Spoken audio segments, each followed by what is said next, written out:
What's up, ladies and gentlemen? Welcome back to African Mucholo with your boy King, and we're back at it again with another one. Guys, I'm speaking about Lobola today. Many African people have now looked at Lobola as a way of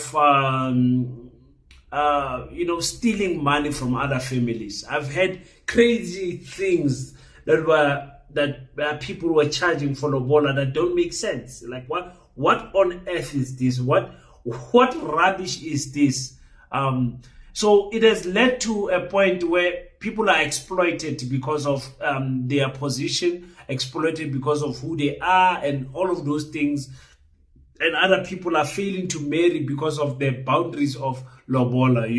Other people are not realistic in their prices of their daughter and everything. Their husband is not working properly, and all of those things that are happening. It's very difficult to raise the funds for Lobola. Now you're having people that are saying, but Lobola is a scam, I'm not going to Lobola anymore. I want us to discuss this as Africans, to say, is Lobola still a thing that must happen? Should we continue with this traditional practice of buying the bride, of paying for the bride? Is it something that is still honorable? What do you guys think about that? Let's listen to one of these podcasts I saw, and someone was speaking about it, and I was like, okay, this is an interesting take. Listen to this. Lobola upgebeng. Yes.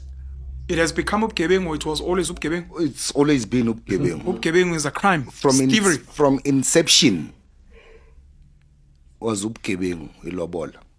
It was a crime, not instigated by the father of the bride or the family of the groom.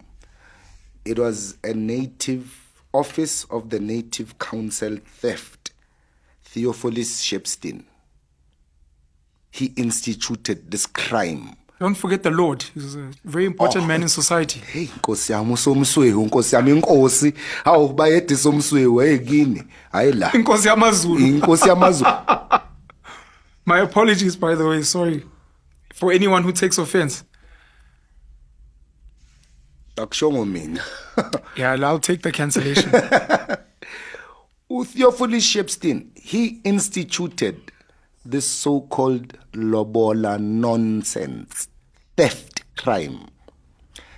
And he placed the bride price at 11 cows for commoners, 13 for nobles, all the way to 20 for royals. Right? That's not Whereas ilobola ngokwesintu, in its original inception, which was not even called ilobola, it was called upekisana. That's not true. Now, we come and show you what we have. Pekisana is to cook with each other. Yeah. We come with what we produce, we bring it to your family. And then when the girl leaves, she leaves with what you produce.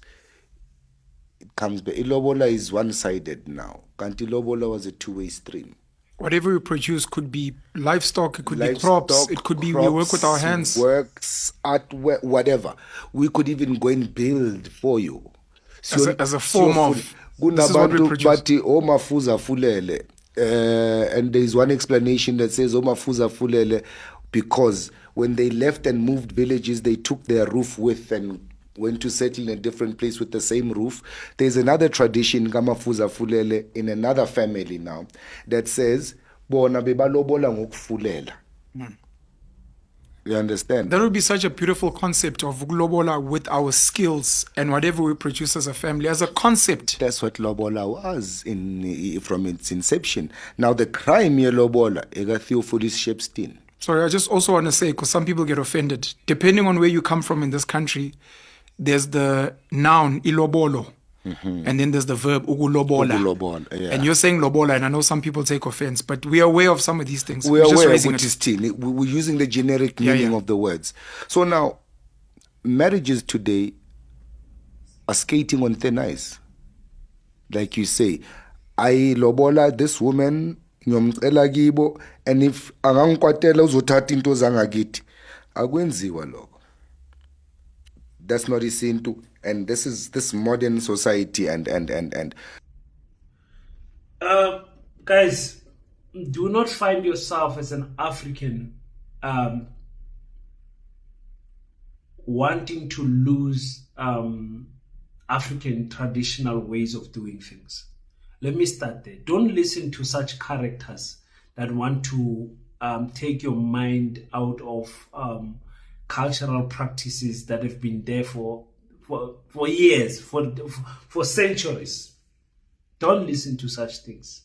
The conversation should be, how should Lobola, what form of Lobola should take place in the modern time?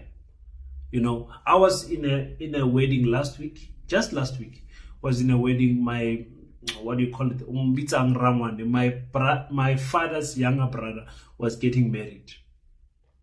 We went there with cash and some of the gifts as the Tsonga people, and gave it to the bride's family. And there was an outstanding amount that was there. I'm not going to say the amount because they might see this video. And that amount was deposited to that family. A daughter is the greatest crown of the family. A son is a crown protector, is the bloodline protector. But the daughter is higher than the son, actually, because she is the prize she is the example according to the old and traditional ways. That's why they were virgins. She was the best of the best in that family, and that's why we would marry them. So in today's world, we don't get the best of the best. You don't get girls that are virgins. You don't get girls that are dead. But there's other things that substitute them. Because today you will find a girl that is 1 billion% financially stable, does not need a man financially, but she needs a head of the house, which is you, who comes and Lobola's her. Money is not the biggest thing that you can exchange for her. Those discussions must be in place. That because this girl I want to marry is higher educated than me, is more rich than me, financially stable, has, in life she has been to places that I have never been to. What is it that their family will accept as a credible sacrifice to show that I will be able to take care of their daughter? Those type of conversations is the conversations that we must have. Not conversations that Lobola is a scam. It's not a scam. Yes, people are abusing it, but it's not something that we have to do away with as African people. Or otherwise, we're going to do away with so many practices, circumcision, how you bury people and everything. At the end, we will be so westernized, we will not know the difference between an African and a person from Europe again. Because there's nothing that we will be doing that is unique and that is traditional in the sense of Africa. You understand what I'm saying? So for me, I want to know from you guys, do you think Lobola is used as a tool to abuse gentlemen that want to marry people? And like I said, today's time and age, you don't get virgins anymore. I actually have a friend who married a virgin. Yeah, he paid an arm and a leg. An arm and a leg. Understandably so. But, for those who did not marry a virgin and all of that stuff, what should the price range to be, and what and this obviously will differ from case to case. I think if I married my wife this year, she was going to be more expensive than I would have married her back then. Back then, I was not working. She was okay. She was all right. Everything. She had more financial stability than myself back then in 2014. So I think from case to case, we must look at who's marrying who and why is they marrying, and can this person, this gentleman, can he protect Can he provide? Can he give his life for my daughter? That's what, for me, that is important. Like, even if you don't have much, you young men, would you give your life to make sure that my daughter does not sleep hungry? Would you take a bullet for my daughter? Because that's for you as the head of that family. That's what I'm expecting from you. Let's talk about Lobola on the comment section. Let me hear some of the crazy stories you have heard about Lobola, of experience about Lobola, guys. Just remember that African Mujolo will humble you. And please, let's click the subscribe button. Get to that 1,000 subscribers. That 1,000 subscribers, I will be so happy if you can do that in the month of August, guys. I appreciate everyone's support. Until we meet next time, don't forget that African Mojolo will humble you.